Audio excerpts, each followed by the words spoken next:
हम बात करेंगे कॉर्टिकोस्पाइनल ट्रैक्ट्स की। ये डिसेंडिंग पाथवेज जो हमने किए थे ये उसका पार्ट 2 है। तो अगर आपने इसका पार्ट 1 नहीं देखा है तो पहले आप जाके पार्ट 1 देख लीजिए एक बार। Now what is a corticospinal tract. तो अगर हम कॉर्टिकोस्पाइनल ट्रैक्ट को देखें तो कॉर्टिको मीन्स जो हमारा कॉर्टेक्स होता है ब्रेन का, and spinal means spinal cord, and tract means it is a network. ठीक है, इट इज़ अ पाथ।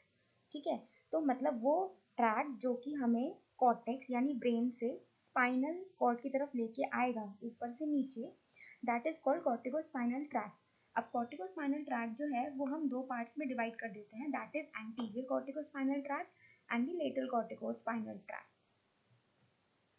अब आप ये देख सकते हैं, जैसे मैंने आपको कहा था कि ये जो ब्रेन का कॉर्टेक्स है यहाँ से इसका ओरिजिन हो रहा है और ये नीचे आया स्पाइनल कॉर्ड में मेडुला ऑब्लोंगाटा, ठीक है, पॉन्स, और उसके बाद ये नीचे की तरफ आया स्पाइनल कॉर्ड में एंड हो गया। ठीक है, उसके बाद इसके लोअर मोटर न्यूरॉन्स निकलते हैं। ठीक है, तो अब इसका नाम एंटीरियर और लेटरल क्यों रखा गया। एंटीरियर मीन्स कि जो स्पाइनल कॉर्ड का एंटीरियर वाला पार्ट है ये वहाँ आ रहा है, एंड लेटरल मीन्स कि जो स्पाइनल कॉर्ड का लेटरल फेसिकुलस है ये वहाँ आ रहा है। That's why they are named according to their position in the spinal cord, and in the brain they arise from the cortex. ठीक है जी, तो ये भी वही सेम डायग्राम है। ये जनरल ऑर्गेनाइजेशन होता है कॉर्टिकोस्पाइनल ट्रैक्ट का। ठीक है, इसको हम डिटेल में पढ़ेंगे अब। तो अब मैंने बोला कि ये जो ट्रैक्ट होते हैं कॉर्टिकोस्पाइनल ट्रैक्ट, ये अराइज होते हैं हमारे सेरेब्रल कॉर्टेक्स के अंदर। ठीक है, तो इनको हम पिरामिडल ट्रैक्ट्स भी कहते हैं। ठीक है, अब हम इनको पिरामिडल ट्रैक्ट्स क्यों कहते हैं, क्योंकि एक तो देखो क्या होता है ये कि जो यहाँ पे सेल्स होते हैं ना कॉर्टेक्स के, यहाँ पे सेल्स होते हैं उनको पिरामिडल सेल्स कहते हैं। ठीक है, तो क्योंकि ये पिरामिडल सेल्स से अराइज हो रहे हैं in the cortex, that's why they are known as the pyramidal tracts. Also जब ये मेड्यूला में आते हैं तो जो मेड्यूला के पिरामिड्स होते हैं, ठीक है, ये उनमें क्रॉस करते हैं। ठीक है, तो इसलिए भी इनको पिरामिडल ट्रैक्ट्स कहा जाता है। ठीक है, अब क्या हुआ, पिरामिडल ट्रैक्ट जो होते हैं ये अराइज करते हैं from 3 parts of the brain. ठीक है, अब वो 3 पार्ट्स कौन कौन से हैं। 30% of fibres from the area number 4। अब आप सबको पता है एरिया नंबर 4 क्या होगा, that is the precentral gyrus from the pyramidal cells, hence the name pyramid tract. Some cells जो पिरामिड सेल्स होते हैं वो कुछ बहुत बड़े होते हैं, उनको कहते हैं सेल ऑफ बेंस।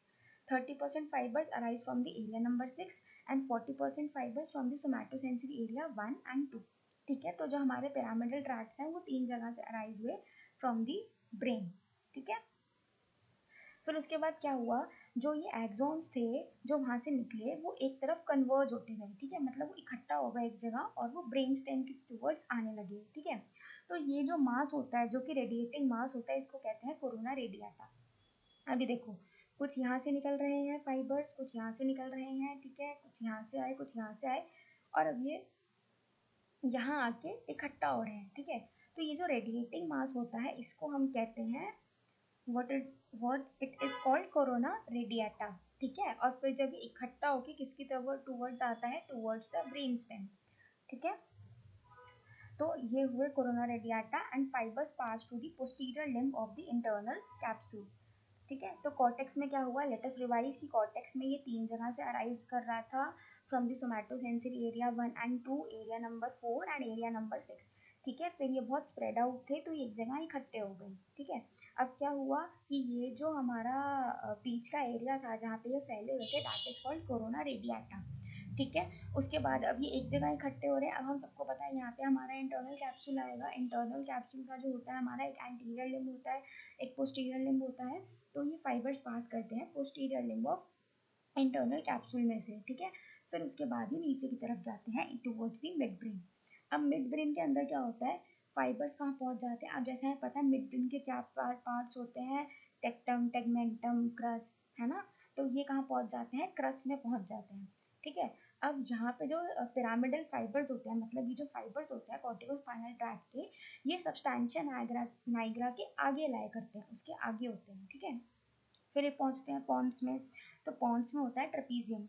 ठीक है, तो ट्रेपीजियम के भी एंटीरियरली लाई करते हैं, और यहाँ पे जो ये ट्रैक्ट होता है ये शैटर्ड हो जाता है। ठीक है, छोटे छोटे टुकड़ों में बट जाता है। ठीक है, और मिड ब्रेन और पॉन्स में there is well localisation of pyramidal fibres of different parts of the body.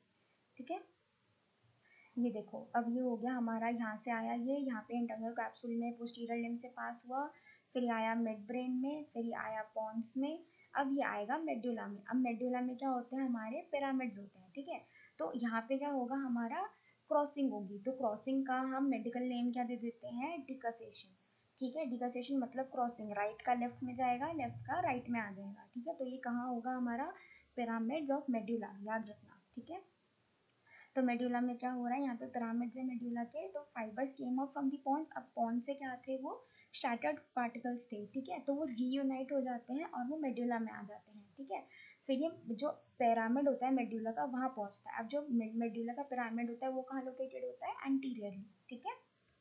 उसके बाद क्या होता है, अब ये दो पार्ट्स में डिवाइड होता है, ठीक है। In the lower part of medulla 80 to 50% of the fibres cross to the opposite side, ठीक है। फाइबर्स मेडुला के अंदर आए, ठीक है, सॉरी, जो फाइबर्स हैं वो मेडुला के अंदर आए, तो जो 80 to 50% फाइबर्स थे वो क्रॉस कर गए अपोजिट साइड पे। बट कुछ फाइबर्स होते हैं जो कि उसी लेवल पे रहते हैं, वो क्रॉस नहीं करते, ठीक है।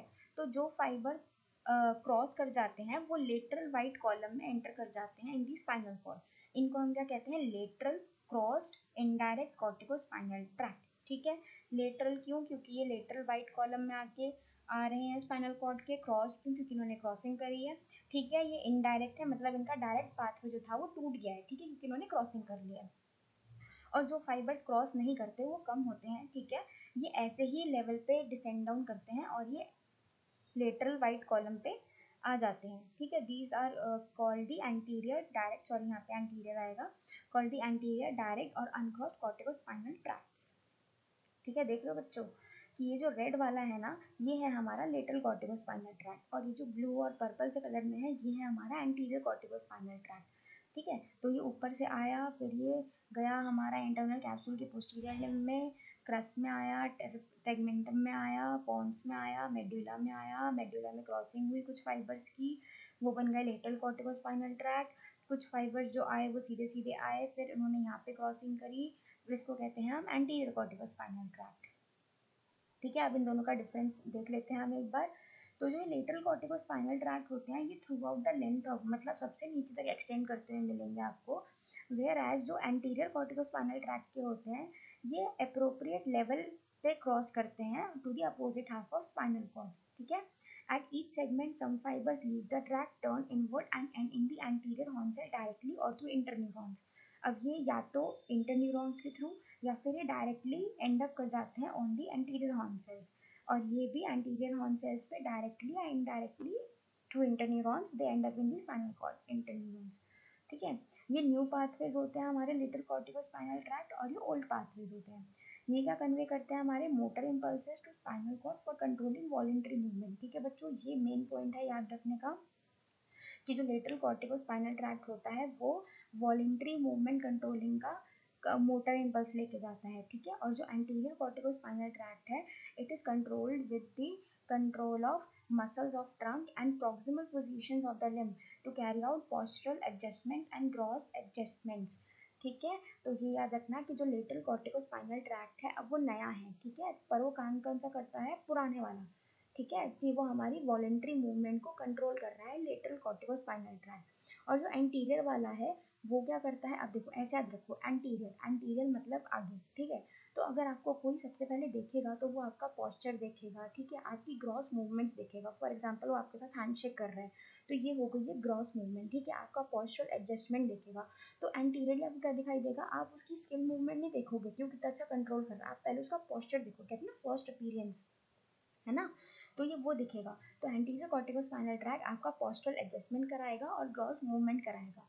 और जो लेटरल कॉर्टिकोस्पाइनल ट्रैक्ट होता है वो आपका बाद में काम आता है, ठीक है, जैसे कंट्रोलिंग वॉलंटरी मूवमेंट, फाइन, और ये फाइन मूवमेंट्स को कैरी आउट करते हैं, जैसे ये ग्रॉस मूवमेंट करवाता है, ये फाइन मूवमेंट्स करवाता है, ठीक है। I hope it is fine to you everyone, thank you.